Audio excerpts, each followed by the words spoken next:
¿Te gustaría ser millonario? ¿Te gustaría saber los secretos de cómo viven su vida los millonarios? Hay realidades sorpresivas. Te sorprendería mucho saber cómo viven realmente los millonarios. ¿En qué punto se considera a alguien millonario? ¿Qué deberías hacer tú para ser millonario? Todas esas respuestas y muchas, muchísimas más, las vamos a ver en el resumen de hoy de un libro publicado en el año 1996 llamado El millonario de al lado. Comenzamos.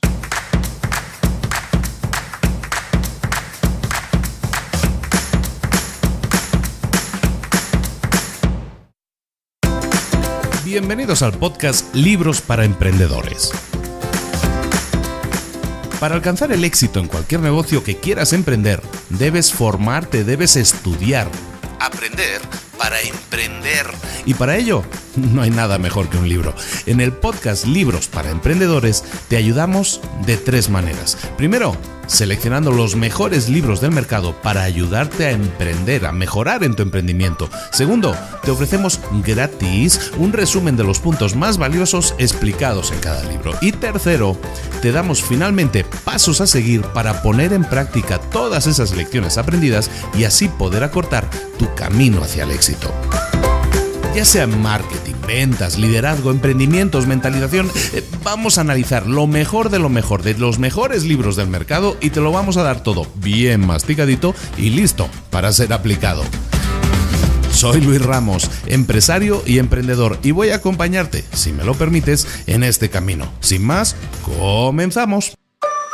Muy buenas a todos, bienvenidos una semana más a Libros para Emprendedores. Esta semana vamos a ver un libro que se llama El millonario de al lado, un libro publicado en el año 96, como decíamos en la introducción, escrito por los señores Thomas Stanley y William Danko. Stanley falleció el año pasado, William Danko sigue vivo, ambos profesores de marketing y negocios en sus respectivas universidades.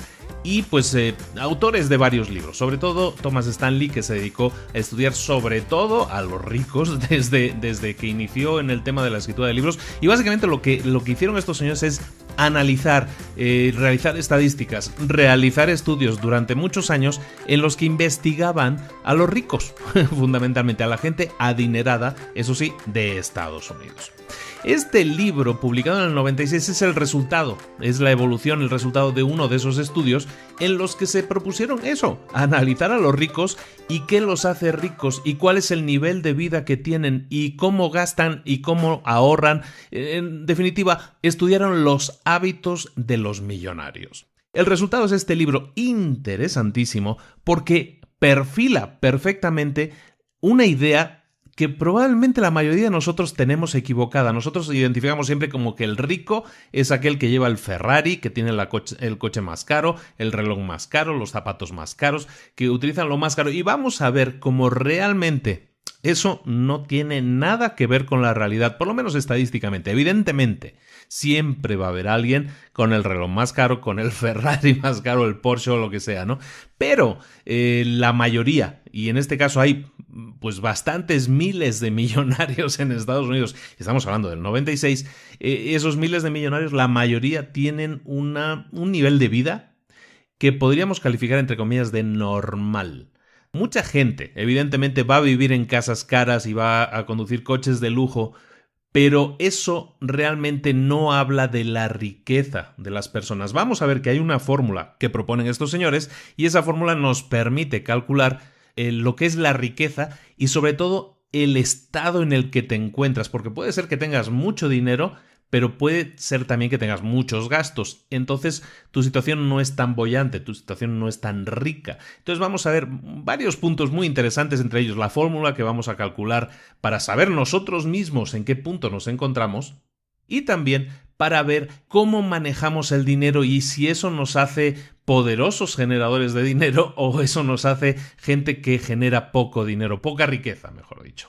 El libro se divide en 8 capítulos. Esos 8 capítulos vienen siendo el primero, que es el que vamos a ver ahora, que es un poco la definición de las palabras que vamos a utilizar, la definición de las fórmulas y un poco definir el estado de las cosas. Y luego 7 puntos, ¿de acuerdo? 7 factores que son determinantes para que podamos construir riqueza, para que podamos generar nuestra propia riqueza basado en lo que hacen millonarios de verdad. No es un tema inventado, sino es un tema estadístico, ¿de acuerdo? Entonces, una vez dejando eso claro, que los millonarios de los que vamos a estar hablando en el libro, así lo comentan, todos son financieramente independientes. Y eso es algo que nosotros hemos hablado también mucho. O sea, el tema de ser financieramente independiente es la cosa que muchos, es el objetivo al que muchos deberíamos aspirar, ¿no? Cuando nos definimos metas, normalmente hacemos una abstracción y las metas, nuestra riqueza, nuestra libertad financiera viene dada por las cosas en muchos casos que tenemos, ¿no? Tenemos muchas veces que cambiar esa óptica o enriquecerla, mejor dicho, no hay por qué cambiarla, hay que enriquecerla para que definamos que una situación económica, financiera buena sería aquella, o idealmente sería aquella que nos permitiera mantener el estilo de vida que queremos mantener, pero que lo podamos hacer durante años y años sin tener que trabajar. Eso sería la verdadera definición de ser financieramente independiente. Si yo sé que puedo dejar de trabajar y aún así me voy a mantener, voy a seguir manteniendo mi estilo de vida, gastándome lo que me gaste en viajes, en libros, en estudios, en mis hijos, mis nietos, todo eso va a definirse como un estado, ¿no? Y es el estado de ser financieramente independiente. Los millonarios de los que vamos a hablar en el libro, en este resumen en concreto, son todos ellos financieramente independientes. Y otro tema muy interesante, otro dato muy interesante de los millonarios de los que vamos a hablar es que el 80% de ellos son gente normal que han acumulado sus riquezas durante el transcurso de su propia vida. Con esto quiero decir que no han heredado el dinero, más del 80%, lo cual indica muy mucho, y vamos a ver, tiene mucho que ver eso con cosas que vamos a ver dentro del libro de los que son hijos de ricos y que heredan dinero, cómo son sus comportamientos o cómo han sido educados. En este libro vamos a tocar muchos temas que tienen que ver con la educación de los hijos, la educación financiera de los hijos, adelantando un libro que vamos a haber comentado ya en privado, en algún grupo de Facebook lo he comentado, me han pedido, yo comenté, ¿no? Hay un libro que se llama Smart Money, Smart Kids, Dinero inteligente, niños inteligentes, que habla sobre la educación financiera que debemos dar a nuestros hijos. Es un libro que me encanta. Este libro, El millonario de al lado, toca también mucho esos temas, por lo que a todas las personas que estuvieron interesadas en su momento en aquel que, como comenté en el grupo de Facebook, es un libro que probablemente vayamos a ver en la época navideña, se me hace muy especial para esa época que lo veamos. Y aunque se aparta un poco de lo que sería el tema emprendedor, realmente no lo es tanto, porque si nosotros aprendemos a manejar el dinero correctamente a nivel personal, nuestra empresa se va a beneficiar de eso, porque nuestra empresa no deja de ser un reflejo de nosotros mismos. Si nosotros aprendemos a manejar el dinero correctamente y si a nuestros hijos les enseñamos a manejar el dinero correctamente, les estamos dibujando un futuro mucho más esperanzador, mucho mejor. Tanto para nosotros, nunca es tarde para aprender, como para ellos, porque su futuro va a ser mucho más brillante si saben manejar el dinero de una manera correcta o educada. Es complicado a veces ponerle adjetivos, pero de una manera que les permita lo que decíamos ahora, ¿no? Ser en el futuro financieramente independientes, es decir, que puedan tener un estilo de vida que ellos deseen y que lo puedan mantener si se van de vacaciones un mes, que no se hunda todo a su alrededor si se van de vacaciones un año sabático, por ejemplo. Vamos a dibujar, por tanto, el retrato de un millonario de Estados Unidos de los años 90, pero que no cambia demasiado si has ido leyendo artículos de esta gente o si te preocupa investigar un poco la continuación de lo que ha hecho esta gente. Este retrato no cambia. Vamos a hablar del retrato de un millonario, que es un típico millonario en Estados Unidos. Pues es una persona, es un hombre de 57 años, casado, con 3 hijos. 1 de cada 5 ya está retirado. Con 57 años ya está retirado.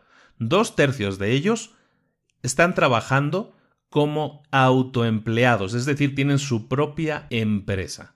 Este dato, y es aquí uno de los datos en los que me quiero detener, es muy interesante y nos toca profundamente a todos los que estamos aquí escuchando esto ahora mismo, y es que, decíamos, 2/3 de ellos son autoempleados, tienen su propia empresa.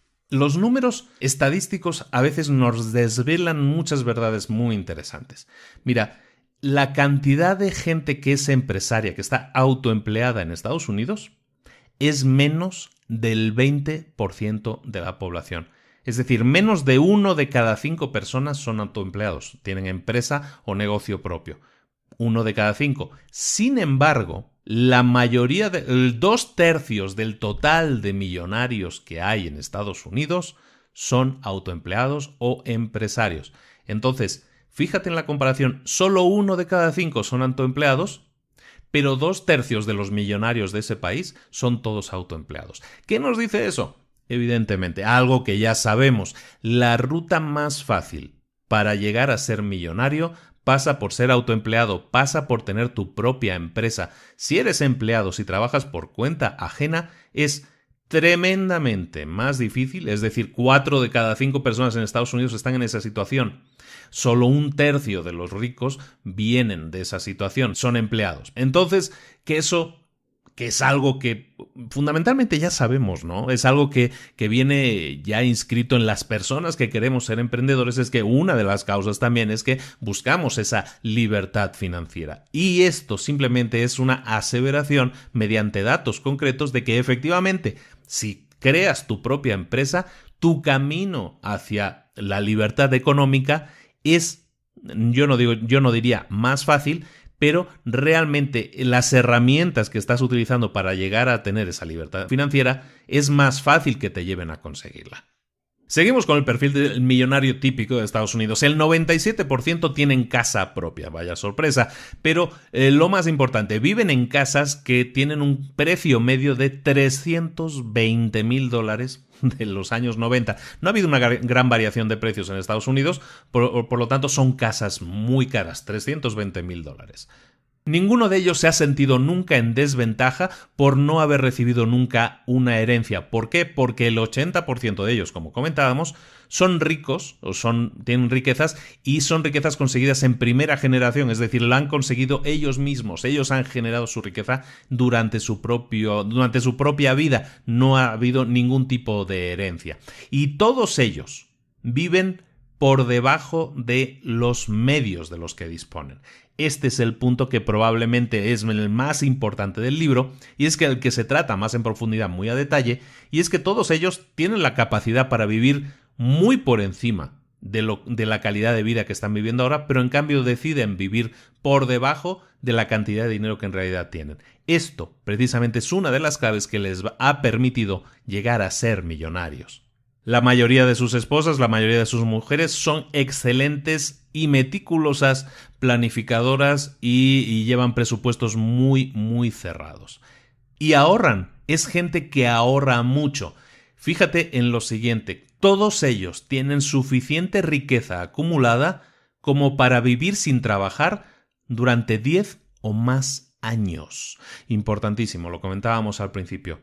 Normalmente multiplican la riqueza de la gente que les rodea por unas 6 a 7 veces más de la gente que los rodea. Es decir, la gente en el vecindario, en el barrio en el que viven, tienen unos ingresos medios, ¿no? Ellos ingresan o tienen en propiedad de 6 a 7 veces más que las personas que les rodean. Eso también te dice el tipo de perfil de persona, dónde están viviendo. Viven, como decíamos, por debajo de sus medios. Otro punto muy interesante es que solo 1 de cada 5 no tienen estudios universitarios. La mayoría de ellos tienen estudios superiores, másters, maestrías, doctorados incluso. Es decir, todos tienen educación superior. Otro punto muy interesante es que todos ellos, la mayoría de ellos, son inversores, se dedican a invertir, tienen espíritu inversionista, invierten más o menos cerca del 20% de su ingreso realizable, es decir, del ingreso libre del que disponen ya una vez hayan quitado impuestos. La mayoría de ellos, por lo menos, invierte el 15%, es decir, de un 15 a un 20% de inversión de todo el ingreso que les llega, lo reinvierten cada año. En el libro se va a considerar a un millonario a todo aquel que tenga un net worth, que le llaman en inglés, que podríamos llamar un valor neto que supera el millón de dólares en este caso, ¿no? Porque estamos hablando de Estados Unidos. Teniendo en cuenta ese dato, teniendo en cuenta esa definición, es decir, que tengan un valor neto de 1 millón o más, hay, que no está nada mal, 3.5 millones de hogares en Estados Unidos que se consideran millonarios. El 95% de los millonarios de Estados Unidos tienen un valor neto de entre 1 a 10 millones de dólares. El 95% de los millonarios. Prácticamente todo lo que vamos a ver en el libro está relacionado con este rango, con millonarios que tienen entre 1 a 10 millones de dólares de valor neto. Vamos a ver qué es el valor neto exactamente. Prometo que no va a ser nada matemático el resto del resumen, pero sí es necesario que tengamos un poco la definición y también nos va a servir un poco para saber nosotros en qué punto estamos. El valor neto, como te decía, es que tenga un valor neto de 1 millón, los millonarios, los que vamos a hablar de millonarios aquí en el libro. Eso del valor neto, ¿qué es? Básicamente es que imagínate que tú vendieras todo lo que tienes. Casa, coche, moto, muebles, libros, todo lo que tú tienes. Si todo eso lo vendieras, eso te daría una cantidad de dinero. A esa cantidad de dinero le tienes que restar lo que debes. Si tienes créditos del coche, si tienes hipotecas, si tienes cualquier tipo de crédito de dinero que te han prestado y tendrías que devolver para liquidar una deuda, lo que harías sería sumar todas esas deudas. Y lo que haces entonces, para tener el valor neto de lo que tú eres, de lo que tú tienes, tendrías que entonces sumar por un lado, como decíamos, todo lo que tienes y que sería traducirlo a dinero, evidentemente. Entonces, no sé, si tú tienes casa, coche, no sé qué, todo eso sumado son, ¿cuánto? $200,000. Bueno, pues esos $200,000 son parte del activo. ¿Pero qué es lo que debes? Pues debes, a lo mejor, pues hipoteca y crédito del coche, por ejemplo. Y esos son, no sé, $80,000. Entonces, si tú tenías, por un lado, en activos 200,000, pero debes 80,000, entonces haces la resta. Y eso que te queda, el dinero que te queda, ese dinero, ese número virtual que te queda, son, en este caso, el ejemplo, son $120,000, ese es tu valor neto. Entonces, volviendo a repetir la definición de los ricos, de los millonarios, todos aquellos cuyo valor neto sea de 1 millón o más, se consideran millonarios, ¿de acuerdo? Es decir, no es que vayan a tener $1 millón en el banco, en la cuenta allí sin tocar, ¿no? O en su caja fuerte. No, es que el valor neto de todo lo que poseen, quitando ya las deudas, es de $1 millón o más. Ahora, para calcular correctamente si tú eres una persona adinerada o no, no miramos exclusivamente lo que tienes, sino también tus hábitos, la forma o el estado en el que te encuentras y en el que te deberías encontrar. Hay mucha gente que a lo mejor gana mucho dinero, tiene mucho dinero, gana un gran sueldo o tiene mucho dinero acumulado, pero hay mucha gente de esa que también vive un nivel de vida que está por encima de sus necesidades. Hay gente que por su perfil de trabajo dice, pues es que yo no puedo tener, mi coche tiene que ser un Mercedes siempre, por lo menos. Entonces se gasta en Mercedes, se gasta en coches, se gasta en fiestas, se gasta en sus cumpleaños, se gasta en viajes, se gasta en muchas cosas. Y entonces, aunque tiene un gran ingreso, también puede llegar a deber mucho dinero, porque todo el dinero que entra, sale. Y entonces, pues para mantener su Mercedes no lo tiene como en propiedad, sino que lo tiene en leasing o lo tiene comprado con crédito. Lo mismo con la casa, que la puede tener una casa súper grande y que vale mucho, pero que también está muy hipotecada. Entonces hay que tener cuidado con lo que consideramos ricos o con lo que a veces la gente apantalla o presenta esa pantalla de que es una persona muy adinerada. Hay mucha gente que no tiene esa cantidad de ingresos y que hace ver que sí los tiene. Y eso lo hace ver mediante el uso de objetos caros, ¿no? Coches, casas, objetos, joyería y todo eso, ¿no? Es importante que hagamos esa distinción, porque mucha gente que quema el dinero, digámoslo así de esa manera, no podríamos considerarla millonaria, bueno, sí millonaria en el sentido que a lo mejor sí tienen ese dinero, pero que su modo de vida seguramente no les permitiera, si dejaran de trabajar, si dejaran de tener ingresos, no les permitiera mantener ese estilo de vida durante unos 10, 12 años, que es una característica que, repito, debemos tener siempre en la cabeza a la hora de buscar ser cuidadosos con el dinero o qué cuidado debemos tener con el dinero. La otra fórmula que vamos a ver, que es importante en el libro, y ya con esto acabo con las matemáticas para no marear a nadie, es la fórmula para calcular nuestro valor neto, pero teniendo en cuenta nuestra edad. ¿Por qué? Porque según la edad que tengamos, en el libro se considera que nosotros deberíamos tener, según nuestra edad y según nuestros ingresos, deberíamos tener un cierto valor neto. ¿Lo cumplimos o no lo cumplimos? Si lo cumplimos, pues somos lo que se llama un acumulador de riqueza normal. Si superamos lo que se espera de alguien de nuestra edad, somos lo que él llama un prodigioso acumulador de riqueza. Y si deberíamos tener un cierto valor neto y no lo tenemos, eso es que debemos mucho dinero, entonces lo que se llama es un subacumulador de riqueza, un pobre acumulador de riqueza.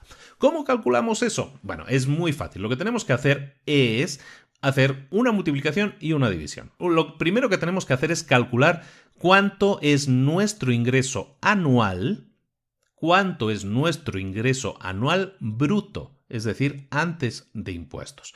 Lo vamos a hacer con un ejemplo. Supongamos una persona inventada que tiene unos ingresos anuales, vamos a poner de $50,000, por ejemplo, $50,000, que se aproxima mucho a la media en Estados Unidos.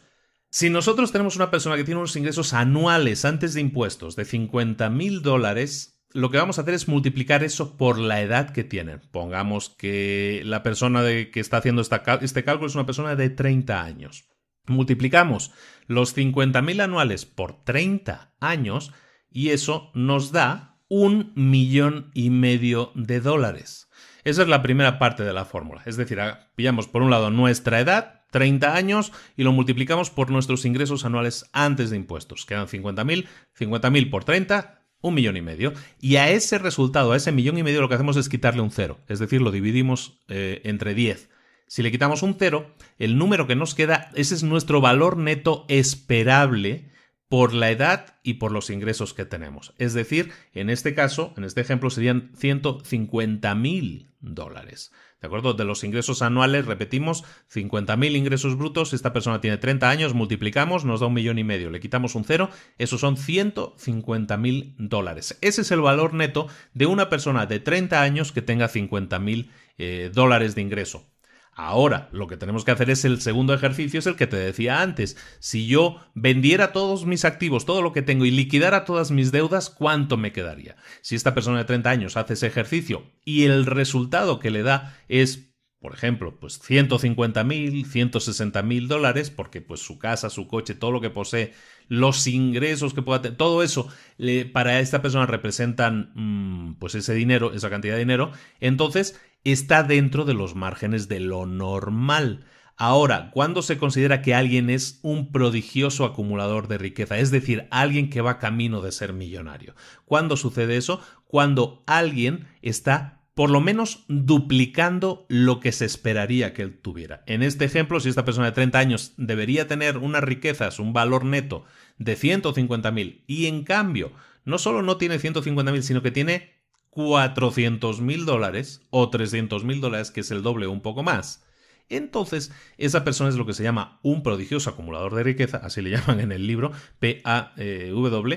Eso nos indica que esa persona tiene hábitos correctos, no correctísimos, espectaculares a la hora de ahorrar, y que va camino, o el perfil de gasto, el perfil de vida que tiene, le lleva camino de ser un millonario. Si en cambio es una persona que está dentro del margen de lo normal, si yo por 30 años debería tener 150,000 y efectivamente tengo 150,000, eso también es un indicador de que no vamos mal, de que estamos bien, ¿no? Y que a lo mejor corrigiendo cosas, que son las que vamos a ver a continuación, corrigiendo cosas en nuestros hábitos diarios, podemos incluso modificar esa línea y hacerla crecer y llevarnos a ser un prodigioso acumulador de riqueza. O por el contrario, puede haber mucha gente que a los 30 años y con esos ingresos se supone que debería tener pues un estatus, un valor neto de 150,000 y a lo mejor tiene un valor neto de 30,000.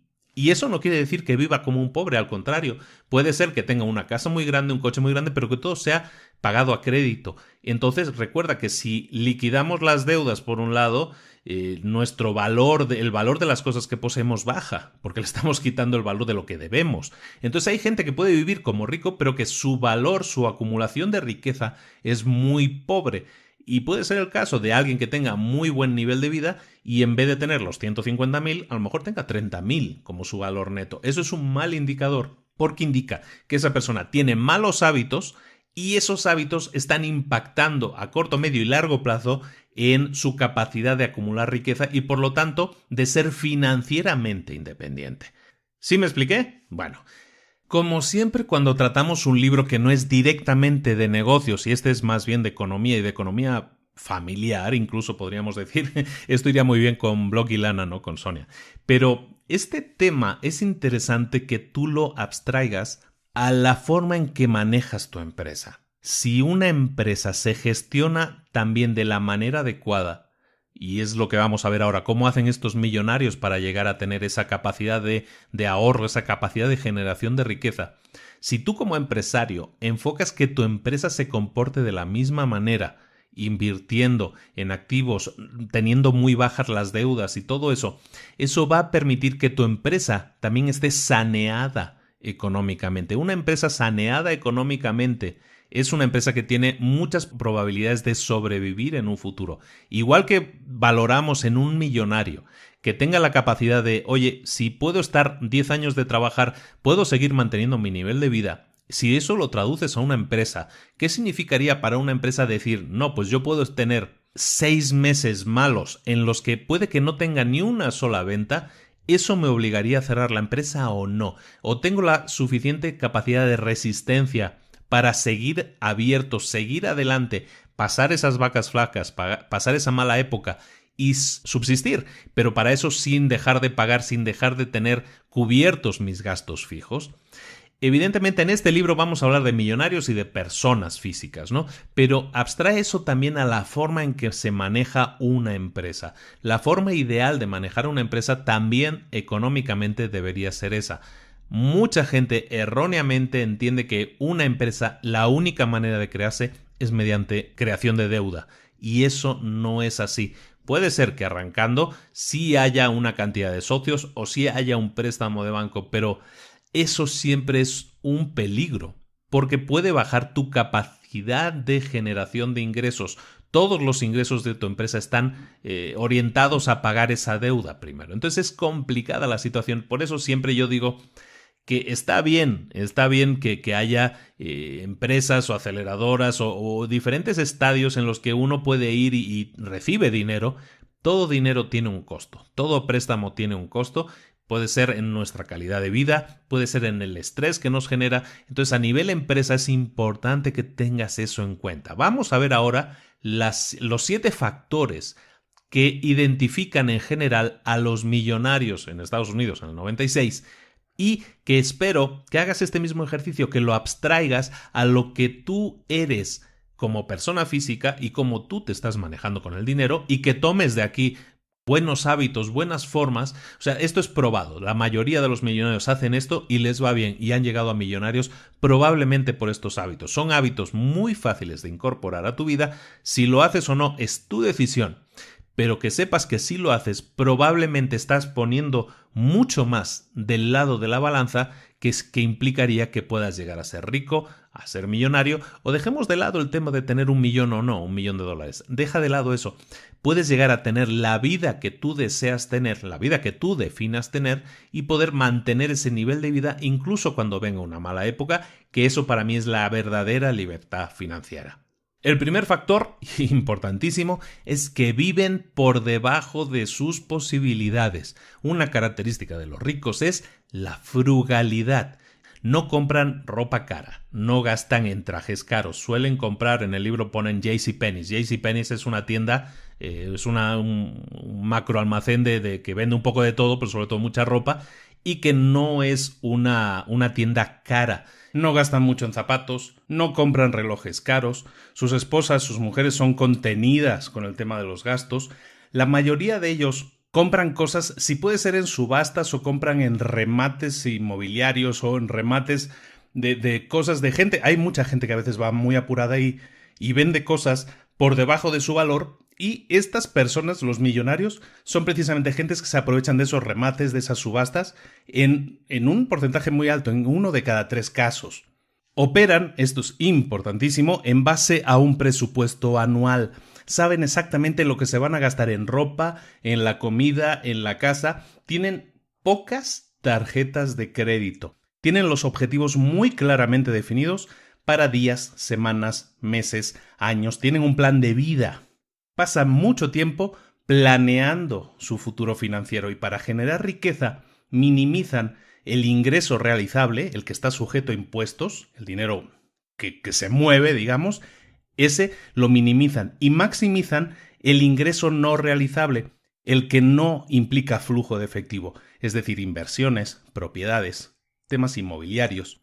Y en este capítulo de vivir por debajo de tus posibilidades, si quieres ser próspero, este es un buen consejo, nunca compres una casa que requiera una hipoteca que implique más del doble de tu ingreso anual realizable. Es decir, si multiplicas por 2 tu ingreso anual, nunca te metas en una hipoteca que sea más de eso. Es mucho decir, porque la mayoría de hipotecas son superiores a eso, pero también tienes que ver durante cuánto tiempo es y cómo te afecta. Pero recuerda que una hipoteca, cuanto más tiempo dure, y hay hipotecas de 30, de 40 años según los países, cuanto más tiempo dure, evidentemente más cómodo es de pagar porque el pago que haces es más pequeño, pero más dinero estás pagando al banco. Tú sabes que cuando es una hipoteca típica de 15 años, o un crédito de 15 años, no tiene por qué ser hipotecario, pero una hipoteca, pongamos por caso, de 15 años, prácticamente estás pagando 2 casas. O sea, si tu casa costaba 1 millón, al final vas a acabar pagando en total 2 millones, ¿no? Entonces siempre cuidado con eso. En el tema de las hipotecas es algo ya queda un poco fuera de mi rango, como mencionaba antes a Blog y Lana, ¿no? De Sonia Sánchez de Square, pero ahí se habla mucho más a detalle de todos estos temas. Oye, sería interesante a lo mejor intentar traer a Sonia un día y hacer un webinar o hacer algo, ¿no? Sobre ese tema. Pero el tema de las hipotecas a donde voy es que siempre que puedas liquidar la mayor cantidad de deuda durante los 2 primeros años, es decir, si tu pago mensual es de $1,000 al mes, pues ese es tu pago mensual, si durante los 2 primeros años de vida del crédito, del préstamo, tú intentas pagar, evidentemente el mínimo, que son esos 10,000, pero intentas abonar, si puedes el doble, prácticamente vas a reducir muchísimo la cantidad de dinero que estás pagando en total. Solo si haces los pagos durante los 2 primeros años de vida. Luego ya no impacta tanto, pero durante los 2 primeros años de vida es que lo que tú pagas cuando pagas una hipoteca durante los primeros años de vida, de hecho prácticamente hasta la mitad de la vida del crédito, son intereses, no estás pagando la propiedad de la casa, siempre pagas los intereses primero y la propiedad después. Entonces, por eso durante esos primeros años es muy importante poder liquidar la mayor cantidad de capital, en este caso de deuda de la casa en sí, para que así todos los intereses también disminuyan, la cantidad de intereses que pagas disminuyen, porque la cantidad sobre la que pagas intereses también va a ser cada vez menor. Nos salíamos un poco del tema, pero eso se me vino a la cabeza y digo, lo tengo que decir también. Bueno, primer punto, viven por debajo de sus posibilidades. Segundo punto, distribuyen su tiempo, su energía y su dinero eficientemente en maneras que conducen a construir riqueza. Distribuyen su tiempo, energía y dinero eficientemente. ¿Cómo? Pues planean y controlan sus inversiones. Dedican el 15% por lo menos de sus ingresos a invertirlo, como habíamos comentado antes. Dedican mucho tiempo al año a planificar su estrategia de inversión. No dedican menos de 10-20 horas al mes a planificar sus inversiones, a estar encima de lo que está haciendo su dinero, a darle seguimiento, a estar pendiente, no a poner el dinero en un sitio y se olvidan de él, sino cada mes dedican activamente horario a planificar, a revisar y a corregir sus inversiones para que sean lo más efectivas posibles. En casa, sus esposas están en la misma longitud de onda, están en la misma emisora y juntos planifican, juntos hacen presupuestos y juntos llevan todo el control de sus gastos domésticos. No compran coches nuevos. Ven el precio de un coche nuevo y compran el mismo modelo, pero usado, viendo de conseguir una buena máquina, pero con un ahorro considerable. El tema de los coches da para mucho, para hablar mucho. Y hay una persona que habla muchísimo de eso que se llama Dave Ramsey, que es un libro que alguna vez he mencionado, que se llama La transformación total del dinero, que vale mucho la pena que veamos algún día. Dave Ramsey tiene un manejo de los coches que está muy en línea con esto. Y básicamente es eso, que nunca compres coches nuevos. Intenta comprar siempre un coche de 2-3 años de edad, que básicamente es seminuevo, pero su valor ha decrecido considerablemente. El valor de un auto, del valor de un coche, durante los 2-3 primeros años de vida es cuando más se devalúa. Después, cuando tienen 4, 5, 6 años, sí van bajando de precio, pero menos, muy poco menos. Entonces, si tú puedes encontrar a alguien que venda su coche de 2-3 años, un buen modelo, el que tú quieres, y aparte esa persona a lo mejor está apurada y entonces te da un descuento incluso sobre ese coche, tú estás consiguiendo un muy buen coche que a lo mejor lo puedes utilizar durante un año y lo puedes revender y a lo mejor incluso lo vendes más o menos al mismo precio que te costó, porque pues ese precio, el valor del auto se ha reducido porque tiene un año más de vida, pero si tú lo compraste con un descuento, una cosa va a ir por la otra y básicamente no vas a gastar dinero en coches, o sea, vas a tener siempre un coche nuevo cada año si quieres y la inversión en mantener esa inversión activa es mínimo, ¿no? Entonces es importante el tema de que no compran coches nuevos. Los coches es la peor inversión que hay por lo mismo, ¿no? Porque en el momento que compras un coche, en el momento que lo sacas de la sucursal de la agencia, ese coche se ha devaluado un 20%, ¿no? Entonces ese es un tema que tienes que tener muy en cuenta porque es tirar dinero. Básicamente comprar coches nuevos es tirar dinero. Seguimos, educan a sus hijos en el mismo sentido, a llevar el control de sus inversiones, a llevar el control de sus gastos, de sus ingresos. Una persona que tiene ingresos prodigiosos, lo que hablábamos al principio, tendrá con más seguridad también hijos con generación de ingresos prodigiosos, que vivirán con independencia, sin esperar vivir del dinero de sus padres. El tema de la educación, como digo, lo vamos a tratar más en profundidad en otros libros, pero es importante eso, ¿no? En el libro se menciona mucho el típico ejemplo de la persona que trabajó durísimo toda su vida, que a lo mejor no tenía estudios, pero llegó a tener un negocio que le generó riqueza y ha vivido muy bien la parte final de su vida. Esas personas normalmente educan a sus hijos en lo contrario. Iba a decir queremos, y yo creo que todos somos un poco culpables de eso, queremos que nuestros hijos lo tengan más fácil de lo que nosotros lo tuvimos. Pero con ese pensamiento, lo que estamos evitando es que nuestros hijos aprendan lo que a nosotros nos ha hecho exitosos. Si a nosotros nos ha hecho exitosos el trabajo duro, la constancia, el trabajar un poco cada día en alcanzar nuestras metas, pretendemos que nuestros hijos no tengan esa experiencia. Pretendemos que nuestros hijos ahora sí tengan educación superior y luego un máster y luego un doctorado y que no entren hasta el mercado laboral hasta que tengan 30 años, ¿no? Y de esa manera no hayan tenido experiencia laboral alguna. No van a tener nunca la experiencia que nosotros les podríamos dar, les podríamos enseñar. Es importante que sigamos el ejemplo de estos millonarios que son conscientes de que eso puede suceder y están educando a sus hijos para que sean capaces de vivir como adultos independientes, sin esperar vivir de las ganancias de sus padres, sin esperar vivir de una herencia, porque eso es lo peor que pueden hacer. Alguien que no está educado para gestionar el dinero, para gestionar la riqueza, simplemente cuando la reciba por una herencia, esa herencia se le va a ir volando tal cual le llegó y a lo mejor en 2 o 3 años ya no hay herencia y en 2 o 3 años esa persona ya no tiene una esperanza de brillar en la vida porque no ha sido educada de esa manera y cuando tuvo los medios no supo manejarlos adecuadamente. Lo comentábamos antes también. El 95% de los millonarios poseen acciones en bolsa, en fondos de inversión y se dejan aconsejar por asesores financieros que contratan. No contratan asesores financieros que les han llamado o que han visto un anuncio en la televisión y venga con nosotros le garantizamos tal o cual cosa. No, se basan siempre en recomendaciones de su contable, en recomendaciones de familiares de confianza y siempre contratan a gente, a asesores financieros en este caso, que tengan éxito, que tengan un recorrido de éxito probado con gente a la que ellos conocen. El tercer punto, hablamos aquí de distribuir el tiempo y la energía y el dinero eficientemente. El tercer punto es, creen que la independencia financiera es más importante que mostrar un estatus social alto. La independencia financiera es más importante que demostrar un estatus social alto. Por eso compran vehículos usados, casi nunca compran coches nuevos, no compran coches lujosos, sino coches más modestos, dedican tiempo a encontrar un buen precio a las cosas, hacen competir incluso a los vendedores entre ellos para ver quién ofrece el precio más bajo, negocian, regatean, compran siempre en oferta, pueden comprar un coche rebajado y luego venderlo en 1 año o 2 por prácticamente el mismo precio, como comentábamos. Eso es lo que ellos están buscando, todas esas pequeñas herramientas, esos pequeños consejitos que pueden incluso hacernos pensar que es que estas personas, parece mentira, con la cantidad de dinero que tienen y que todavía estén ahí batallando $1 para arriba, para abajo, un centavito para arriba, para abajo, un céntimo para arriba, para abajo. Precisamente esas pequeñas ganancias, esa óptica de decir, voy a intentar, eso a lo mejor con 1 centavo o con $1 puede tener un sentido esa crítica, pero esa es la mentalidad que hace que cuando compren un coche busquen siempre la mejor oferta, cuando compren una casa busquen la mejor oferta, que estudien el mercado, esa forma de comprar que no es llegar con la cartera, con la tarjeta y venga, échamelo todo a la tarjeta, me compro el modelo más caro, lo que hablábamos de los coches nuevos.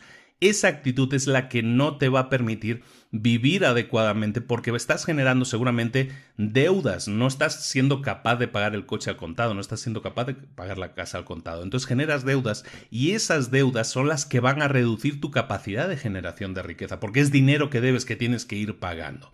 Entonces la independencia financiera, que es el título de este apartado, que es lo que hablamos antes, que sería la capacidad de que puedas mantenerte a ti mismo y a tu familia con la calidad de vida que tienes hoy en día, pero sin trabajar, esa independencia financiera es la que tienes que buscar alcanzar y eso lo tienes que hacer buscando por todas partes de dónde puedes ganarle más o menos dinero.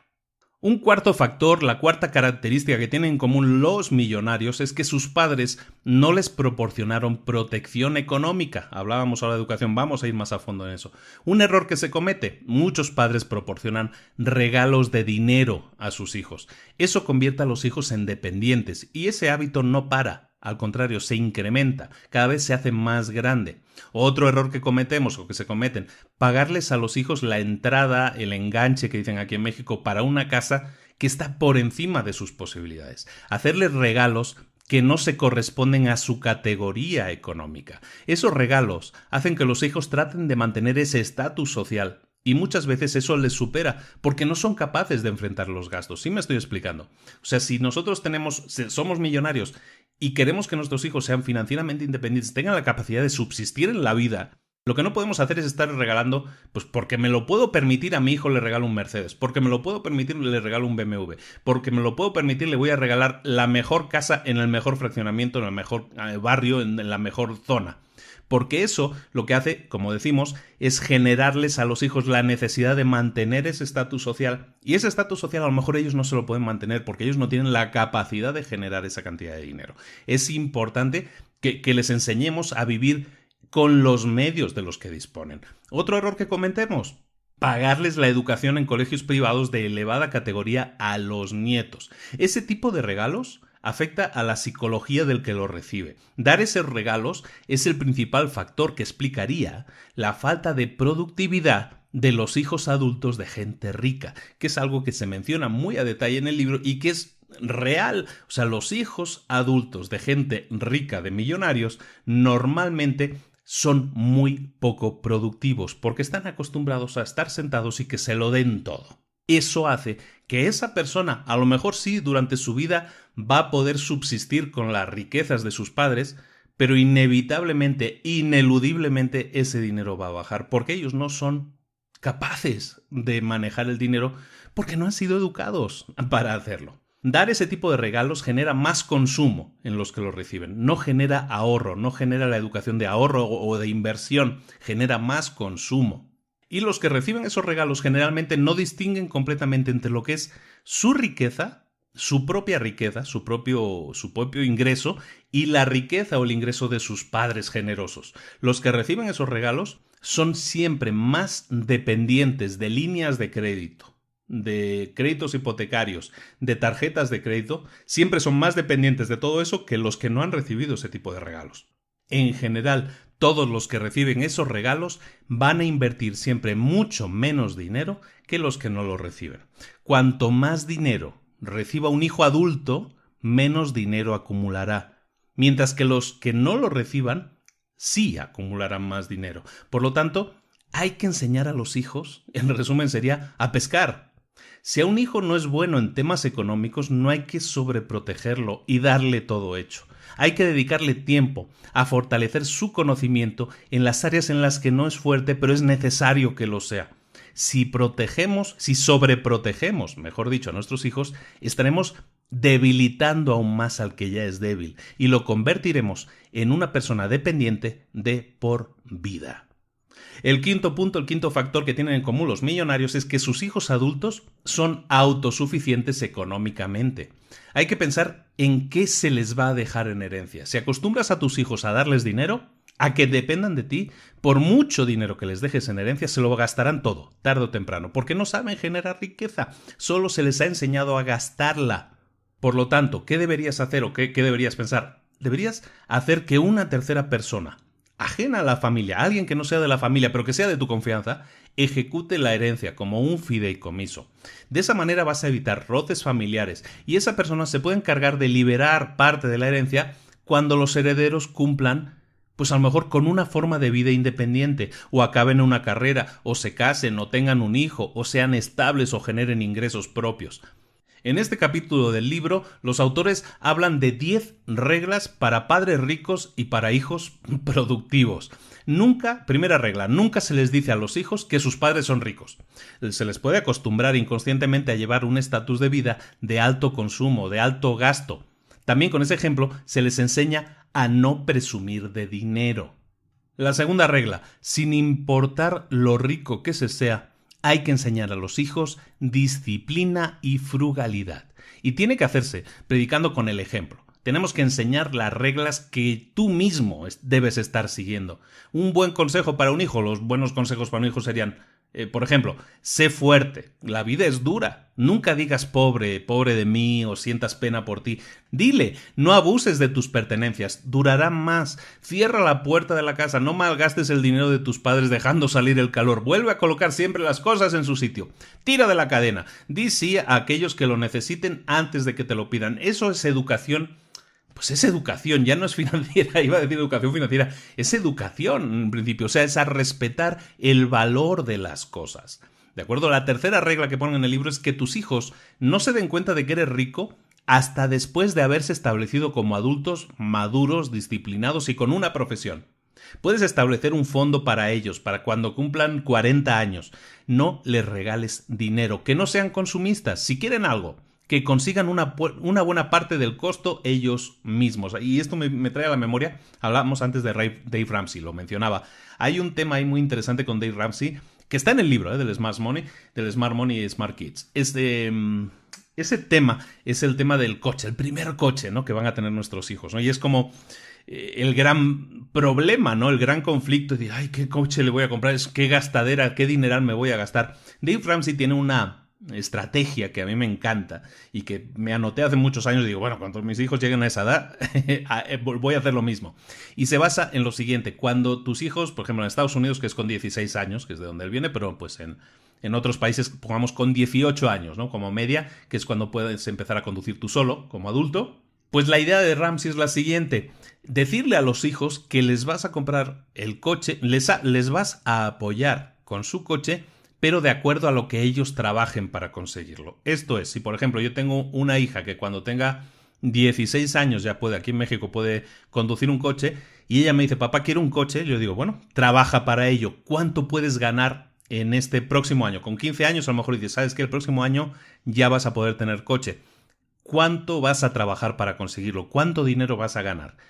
Y lo que vas a hacer es igualarle la cantidad que ella ponga. Si ella consigue ahorrar, si ella consigue trabajando ganar, no vale que vaya a pedirle a los abuelos el dinero, ¿eh?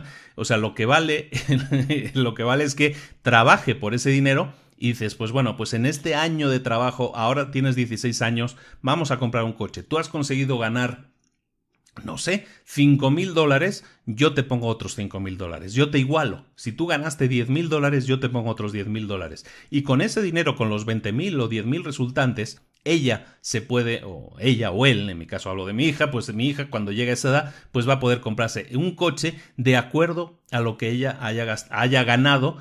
Y yo le voy a ayudar para que no tenga un coche demasiado viejito, pues yo le voy a ayudar, pero yo no se lo voy a pagar, sino que yo le voy a igualar. Si ella quiere tener el mejor coche posible, va a tener que trabajar como mínimo el 50% del valor de ese coche. ¿Me explico? Entonces ese es un tema muy interesante, el tema del manejo, los consejos que hay así para los hijos, pero es importante que les ayudemos a generar sus propios ingresos. No los estamos esclavizando, no los estamos apretando de más, les estamos enseñando a ser adultos responsables que pueden generar su propio dinero.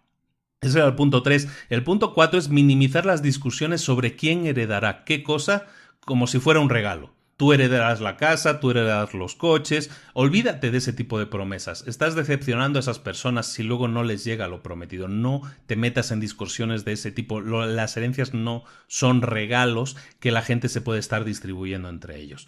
Quinto punto, nunca des dinero o regalos significativos a tus hijos adultos como parte de una negociación estratégica. Este es bien importante.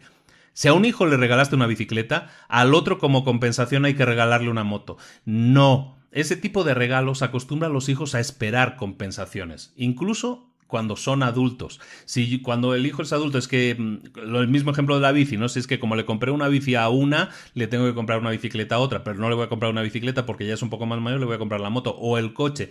No te metas en eso. Ese tipo, volvemos a lo mismo, son regalos que les acostumbran a esperar, y entonces sabe que si un día tú le ayudaste a una a conseguir su primer coche, la otra piensa que también se merece o que va a tener su propio coche porque tú se lo vas a pagar. El sexto punto, no te metas en los asuntos familiares de tus hijos, No opines, no hables de sus problemas con ellos a menos que ellos te lo pidan. Si no, son interferencias, los van a molestar, vas a estar interfiriendo. Pide permiso incluso para dar consejos, para dar regalos a tus hijos, para dar regalos a sus hijos. El séptimo punto, no intentes crear una competencia con tus hijos. No les presumas a tus hijos la cantidad de dinero que tienes. Ellos nunca van a poder competir contigo de esa manera. Tus hijos son inteligentes como para apreciar lo que tú has conseguido, pero nunca les digas cosas como: cuando yo tenía tu edad, yo ya había yo ya me había pagado mi primer coche, o yo ya me había comprado una casa. El objetivo de tus hijos no debe ser el dinero, sino tener una buena educación. Ser educados, además, y ser respetados por sus semejantes. El octavo punto, recuerda siempre que tus hijos son individuales. Son diferentes en sus motivaciones y logros. No podrás igualarlos dándoles dinero extra a los niños que estén consiguiendo menos. Eso va a conseguir que sean dependientes. Esos a los que les estés dando el dinero van a ser dependientes de ti. Y los que no lo reciban se van a resentir, se van a molestar porque ellos no han recibido tu apoyo. El noveno punto, enfatiza los logros de tus hijos, no importa lo pequeños que sean tus símbolos o sus símbolos del éxito. Enséñales a conseguir, no a consumir. Que no les impresione lo que la gente posee, sino lo que la gente consigue. Qué bonito, ¿no? Que no les impresione lo que la gente posee, sino lo que la gente consigue. El décimo punto es: diles a tus hijos que hay muchas cosas más valiosas que el dinero. La buena salud, el vivir muchos años, la longevidad, la felicidad, una familia que te quiera, ser autosuficiente, tener buenos amigos, buena reputación, respeto, integridad, honestidad, un historial de logros. Esas son las cosas que son más valiosas que el dinero y que ellos tienen que empezar a valorar. El sexto hábito, el sexto factor que diferencia a los millonarios del resto es que son competentes en detectar oportunidades de mercado. A menudo, aquellos que son proveedores de los ricos se convierten también en ricos. Una de las mejores maneras de hacer dinero es venderle productos o servicios a aquellos que ya tienen mucho dinero, es decir, venderle a los ricos. ¿Ocupaciones que tienen potencial a largo plazo con esto? Abogados especializados en temas inmobiliarios, dentistas, médicos, intermediarios en venta de antigüedades, venta de sellos, de monedas, instituciones educativas, ser contable, ser contador, especialistas de la construcción, remodelación de casas, agentes inmobiliarios, de temas de sistemas de alarma, de seguridad, agentes de viajes. Todos esos están dando servicios a gente que tiene mucho dinero. Y en el libro detectan que todos aquellos que sirven, que dan servicio a gentes que tienen mucho dinero, tienen más probabilidades, curioso, de acabar ricos. No tan curioso, de hecho. Pero bueno, y el séptimo punto, el último punto, ya estamos acabando, es que escogen la ocupación adecuada. La gente autoempleada es 4 veces más probable que sea millonaria que los que trabajan para otros. Lo comentábamos al principio. No existe un tipo de negocio que garantice que te vayas a hacer millonario. Es la personalidad del dueño del negocio lo más importante para predecir su nivel de riqueza, más que el tipo de empresa. Te lo comentaba antes de alguna manera, ¿no? Tu personalidad, tu forma de manejar el dinero, si es de alguna manera respetuosa con la idea de que tienes que hacer crecer tu patrimonio neto, si eres respetuoso con esa idea y lo trasladas a tu empresa va a ser mucho más exitosa. Tiene muchas más probabilidades porque económicamente se va a manejar también de la misma forma. ¿De acuerdo? Es tu personalidad la que se transmite a un negocio. El negocio no tiene vida propia, sino que vive de los valores que tú le insuflas, que tú le das. Los ricos no suelen recomendar a sus hijos que hereden sus negocios. Les recomendarán que sean autoempleados, pero en profesiones como arquitectos, abogados, ingenieros, contables, lo que estábamos comentando. Y los ricos normalmente no poseen empresas glamurosas, sino empresas aburridas.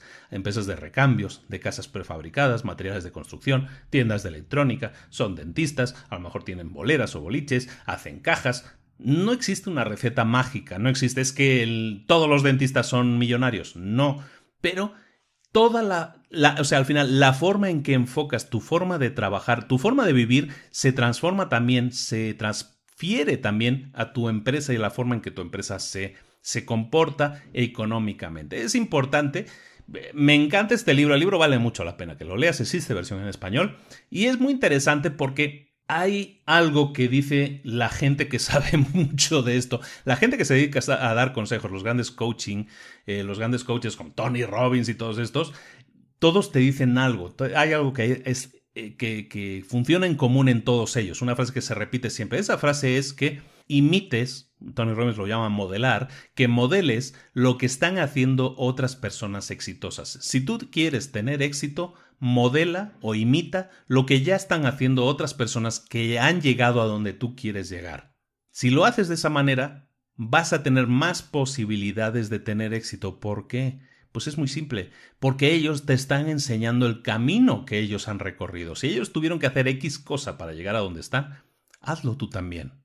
Es mucho más fácil hacer eso, imitar, modelar, hacer lo que otros han hecho, es decir, pisar el mismo camino que otros han pisado, que no intentar abrir tu propio camino a base de prueba y error. Y eso es algo que yo personalmente me ha costado muchos años de trabajo, muchos años perdidos, incluso podríamos decir, en el sentido de que no he llegado a donde estaba hasta mucho después, pero es que es así, a veces uno se emperra en seguir su propio camino, en no imitar, y ahora soy muy consciente de eso y siempre me dedico a analizar, a estudiar. Una forma de hacerlo es mediante los libros, mediante lo que estamos haciendo. Eso tiene mucho que ver con el trasfondo de por qué empiezo este podcast al principio, pero algo que te puedo recomendar es que leas también muchas biografías de gente exitosa. Ese es el mejor libro que puedes leer, porque ahí vas a ver el camino que han recorrido para llegar a donde están, las decisiones que tomaron, las difíciles y las fáciles que tomaron, casi todas son difíciles, las que llevan a las metas o a donde quieres llegar, normalmente son decisiones que a lo mejor son un poco complicadas, duras, difíciles de hacer. Esas decisiones tú las puedes aprender de gente que ya las tomó y absorber esa idea, absorber ese enfoque de la vida para intentar ser mejor, para intentar llegar tú también a tus metas. Este es un libro en el que estadísticamente lo que estamos hablando es de ricos, de millonarios, según un determinado baremo. Pero es importante, como hablábamos aquí al final, en los 10 mandamientos, ¿no? Que estamos hablando aquí de los padres y los hijos, y lo voy a repetir. Dile a tus hijos, pero dile a ti mismo, a tu mente y a tus hijos también, que hay muchas cosas más valiosas que el dinero, la buena salud, la longevidad, la felicidad, una familia que te quiere, ser autosuficiente, tener buenos amigos, buena reputación, respeto, integridad, honestidad y un historial de logros conseguidos. Esa es la mejor herencia que le puedes dejar a tus hijos, la mejor educación que le puedes dejar a tus hijos y es la mejor forma en la que te puedes manejar en la vida. Esa es la opinión mía y espero que muchos la compartan. Yo creo que es una visión constructiva de la vida, generosa con los demás y también de alguna manera siendo un ejemplo para los que más quieres, ¿no? Y aprender lo que yo he aprendido y transmitírselo a mis hijos, ¿no? Y eso intento, ¿no? Incluso lo comentábamos un día en el grupo privado de retos. Había puesto ahí una foto de mis hijas que con 5 y 3 años ya habían puesto su puesto para vender dulces, ¿no? Y estaban vendiendo dulces y ganaron ahí su dinerito y tal. Perfecto, me parece muy bien. Están aprendiendo el valor del dinero, ni siquiera saben contar todavía las monedas, no saben si es de 1, de 2 o de 5. Pero sí saben definir ya los precios, sí saben que tienen que ser emprendedoras y que si ponen algo a la venta van a obtener una recompensa, ¿no? Saben un poco, a su nivel, cómo empieza a funcionar esto. Y no pretendo ponerme como ejemplo de nada en absoluto y espero que no se entienda así.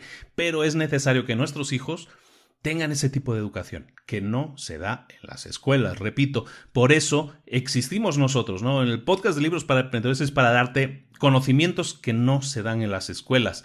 Este libro trata muchos temas que tienen que ver con la educación de nuestros hijos, con el futuro, pero absórbelo también como educación tuya. Nosotros tenemos mucho que aprender. De todas estas personas exitosas, yo no estoy en su categoría todavía, pero quiero estarlo. Entonces aprendo de ellos día a día de la mejor manera de comportarme y mi consejo es que tú hagas lo mismo. Eso es todo. Hoy fue un poquito más corto, ya nos estamos acostumbrando a los de hora y pico y nos quedamos en la horita. Perfecto. El millonario de al lado, un libro del año 96 de Thomas Stanley y de William Danko, y que te recomiendo como siempre mucho que leas. Es un libro escogido con mucho cariño, lo leí hace unos años. Tengo aquí mi resumen, he hecho mis notas, no tanto un resumen como unas notas, que son las que he estado revisando para hacer el podcast. Espero que te haya gustado mucho. Como todos los libros que estamos metiendo últimamente, en todos ellos hay ideas que tienes que madurar, que tienes que pensar y que tienes que poner en práctica. Tienes que pasar a la acción y si escuchaste algo interesante y que tiene sentido para ti, ponlo en práctica. ¿Qué puedes perder? Yo creo que nada, al contrario, te estamos hablando de gente exitosa y de las cosas que hacen para llegar a ser exitosos. Haz lo mismo. Se me hace el mejor consejo que te puedo dar. Y sin más, me despido. Luis Ramos, te mando un saludo muy grande. La próxima semana nos vemos con otro libro para emprendedores. Un momento, quería dar un saludo a Argentina, que me han dicho, te escuchamos mucho de Argentina. Lo sé, de Argentina, de Chile, de Ecuador, de Colombia, de Paraguay. Un saludo a todos, que normalmente no lo hago, pero pues ahí están y me siguen y cada día más. Este mes ha sido el mejor mes, el mes de septiembre, que recién terminó.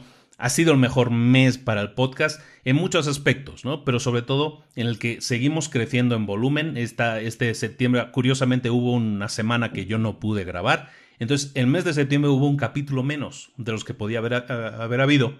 Pero, sin embargo, hemos crecido en casi 20.000 o 25.000 descargas más. Estamos prácticamente, cada capítulo lo escuchan entre 15 y 18.000 personas, que es una locura para mí, vamos, o sea, yo aquí sentado y grabando esto y pensar que hay pues un estadio de baloncesto completo escuchándome, como que da un poco de vértigo, pero que lo agradezco muchísimo, evidentemente. Lo hago, como siempre digo, para que la audiencia crezca y cada vez más personas se beneficien. Ahora es un estadio de baloncesto. Espero que lleguemos a llenar un Maracaná entero de oyentes del programa. Ojalá y así sea. Y hemos llegado también a los 20.000 seguidores en la página de Facebook. Pasamos de 1.500 en la página privada de Retos para Emprendedores. Todos son buenas noticias. Fue mi cumpleaños ayer, entonces estoy muy contento. Muchas gracias a todos por los mensajes.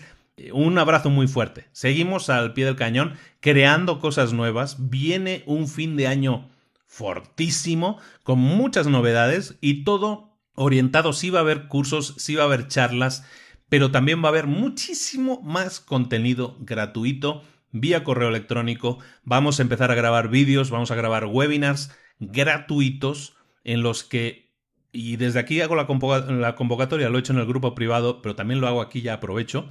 Y si tú eres una persona que consideras que eres experta o que dominas mucho una materia, y una materia no tiene que ser una materia muy compleja, a lo mejor es un sistema, una táctica que tú utilizas, si crees que es algo que se lo podrías explicar a la gente del grupo y les beneficiaría, porque es algo que pueden aprovechar todos, contáctame, envíame un correo electrónico, contáctame en privado por la página de Libros para Emprendedores. Encuentra la manera de hacerlo, hay muchas. Puedes enviar por mail a luis@librosparaemprendedores.net, un mensaje privado en la página de Libros para Emprendedores, como tú quieras.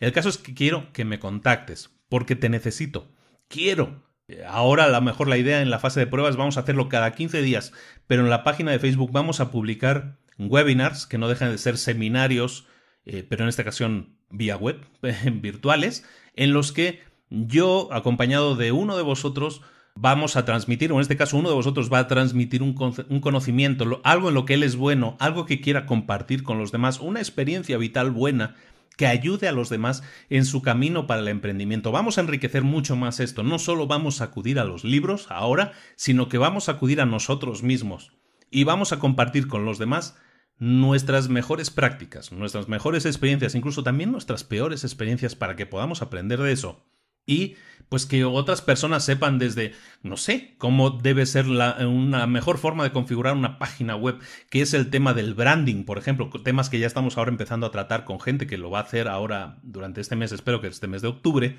pero muchas cosas más, ¿no? Estamos en contacto, me contacté con otra persona que utiliza un método de gestión de tareas muy interesante y lo hace increíblemente bonito en su libreta. También le contacté para que nos hable de ello. Entonces, te convoco a ti también. No necesito que seas una eminencia mundial en un tema, pero que si dominas un tema, si lo has probado y has obtenido resultados, eso me interesa, pero no me interesa a mí, eso le interesa a mucha gente. Como te decía, acabamos de superar las 20.000 personas. 20.000 personas. Es increíble. 20.000 personas en la página de Facebook de Libros para Emprendedores. Esa gente está esperando, sin saberlo, pero está esperando que alguien les explique cosas como las que tú les puedes explicar. Yo te propongo ofrecerte la audiencia, porque no es mía, ¿no? O sea, la audiencia es pública, ¿no? Te propongo sentarte delante de 20.000 personas potenciales y que tú les expliques algo en lo que eres bueno. Si te interesa, por favor, contáctame. Vamos a hacer de esto algo periódico. Te digo, vamos a empezar con 15 días, pero mi idea es que sea todas las semanas. Que podamos llegar a tener cada año 50, 52 webinars en los que estemos explicando cosas que sean útiles para los demás. Eso, sumado a los 50 libros anuales que vamos a estar revisando de media, son 100 opciones de obtener información gratis para toda esa gente. Dime, bueno, a mí se me hace súper interesante. Yo es algo que me encanta. Yo algo hasta lo que pagaría por verlo, ¿no? Que alguien me dé una clase cada semana y con cosas probadas y que funcionen. Pues te necesito a ti, que eres experto en lo que tú sabes hacer mejor que nadie, para sentarte a mi lado y para ponerte delante de toda esta audiencia y que los enriquezcas con tu información. Si te interesa, como te digo, me contactas. Para todos los demás, pues preparados porque vienen curvas increíbles, pero luego viene una recta en la que vamos a alcanzar una velocidad increíble con todos estos nuevos contenidos. Todo eso y mucho más aquí, todas las semanas, en Libros para Emprendedores. Nos vemos, un abrazo. Luis Ramos. Hasta luego.